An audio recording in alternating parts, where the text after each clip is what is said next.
Okay, last time we were on video, we were cleaning the block, and the reason why we were cleaning is because we want to inspect it better. We want to make sure that this is what we want to use and that it's in good condition. The block, as far as the date is L24 of 1998, which is right there. So if you say 1998, it's 2022. We're talking a whole bunch of years. So whenever you do a project like this, by the way, everything's loose here. Oil pressure sender's loose. All the plugs, the oil passage plugs are loose. Everything's just in place and it's waiting. It's waiting to see if the block meets the right standards. So last time we were cleaning it, and the reason why we're cleaning it is to inspect it better.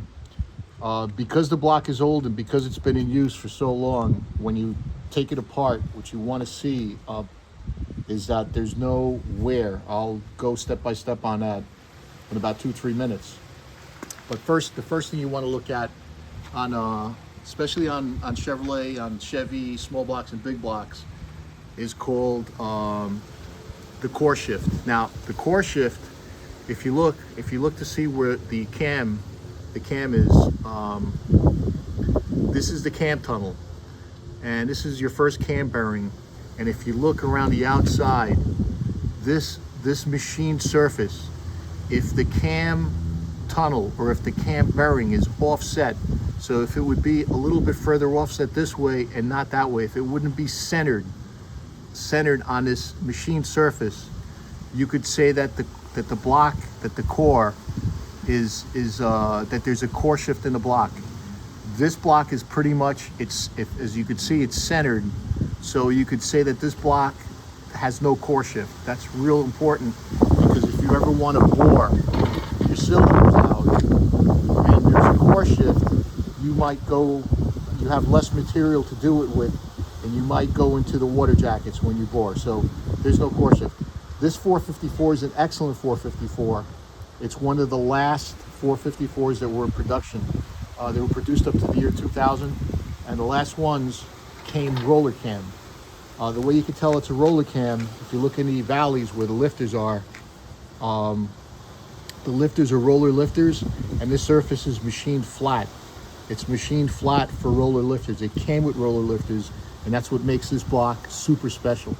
With the roller lifters, you get less friction, you wear less, and you make more horsepower because you're making less friction in the engine. You get more horsepower to the rear tires.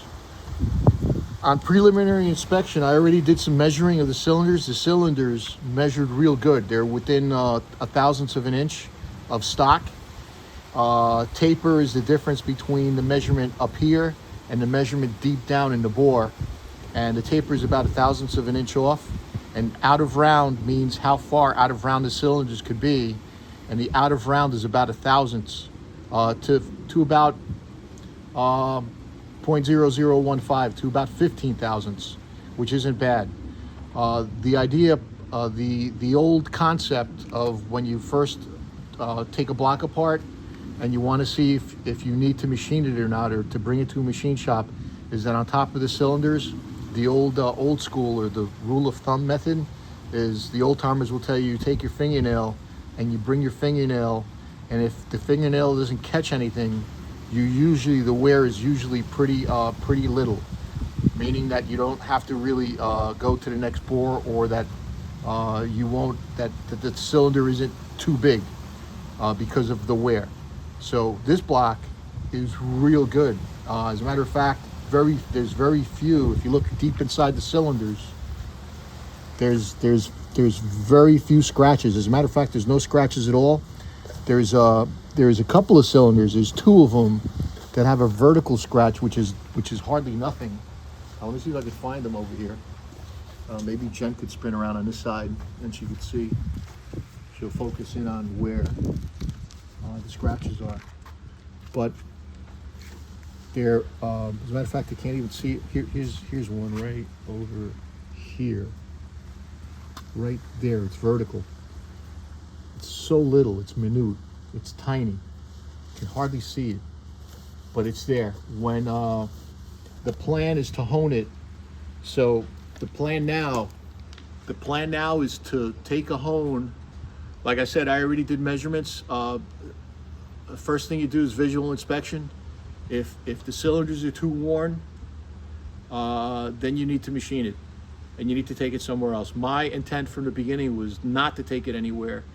It would be a sin to bore this block over, to make the cylinders bigger, because it's so good.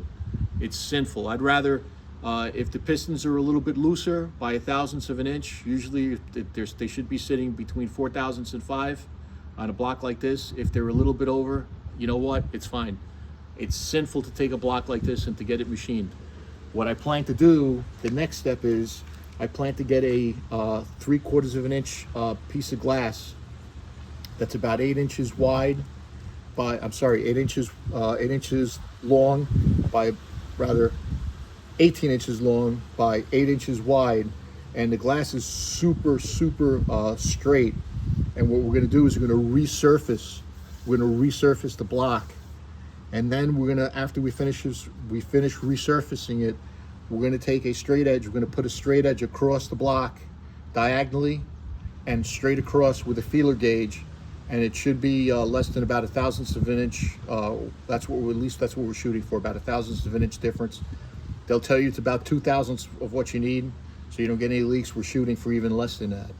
We're almost there. The block is clean. Hopefully next time you see it, it'll be Chevy orange. The idea is the block is going to be Chevy orange.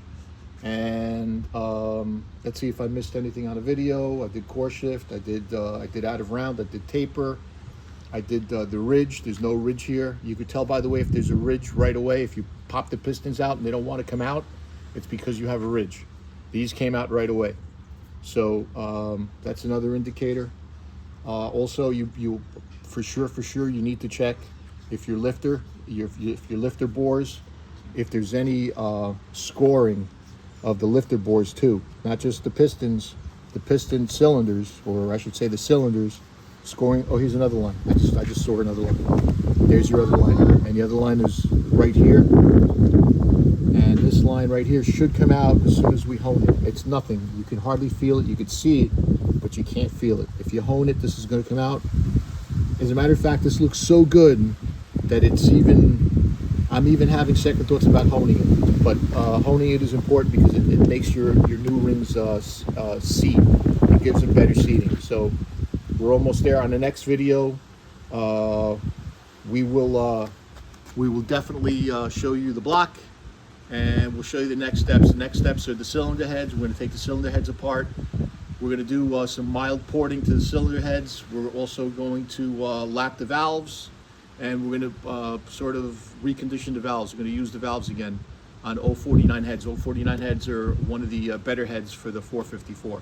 So why do all this? Why go through all this? Because as a person like me does something like this, you're not just thinking of the work, you're thinking of what comes in the future. While I'm doing this and while I'm scrubbing this engine, putting it together, getting all the pieces, I'm thinking of driving, I'm thinking of power, I'm thinking of acceleration, I'm thinking of a future that's unknown. Usually whenever you do another project like fixing a house or painting a wall or whatever, putting up a roof or putting up some tile or laying down some tile, there's an end to it. There's a happily ever after end, and you could see an end. With something like this, there is no end. This is the key to freedom, the key to hot rodding, the key to power, burning rubber, something different, personification. Anyways, want to share that with you, and we'll see you next video as we progress.